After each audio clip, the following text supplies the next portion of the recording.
Just outside Burkina Faso's second largest city, hunters known as dozos kill animals for food and provide basic security. Now they are preparing for a new threat, terrorists linked to Islamic State and al-Qaida.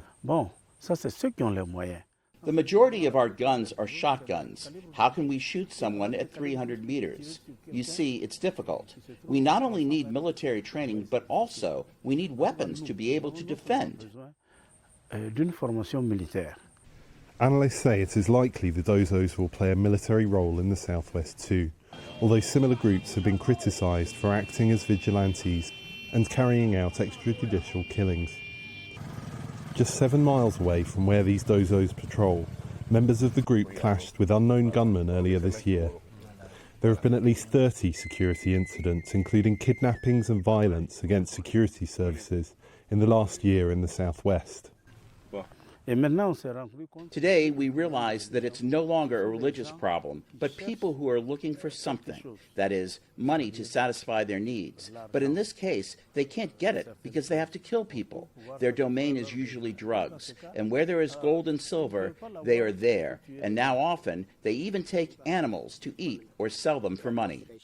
Terrorist groups in Burkina Faso are known to draw funding from illegal gold mining, smuggling, cigarettes, drugs and fuel. A Burkinabe analyst says an estimated 15% of terrorists are in fact religious fanatics.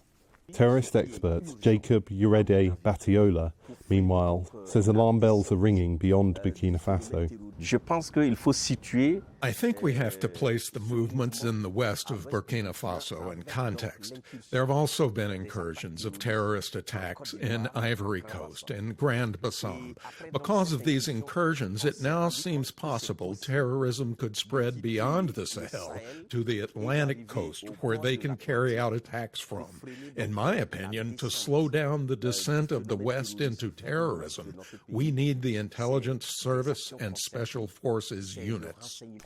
One of the dozos says he feels compelled to defend the community no matter what. Almost every child among us is born a dozo because our parents were hunters. It's a bit like a heritage, so the dozo brotherhood is adhered to. People think it's new, whereas even before our grandparents were hunters, before the name dozo came into being. But with little military training and inferior equipment, it is unclear what kind of a defence the dozos will be able to mount. Henry Wilkins for VOA News, Bobo Dioulasso, Burkina Faso.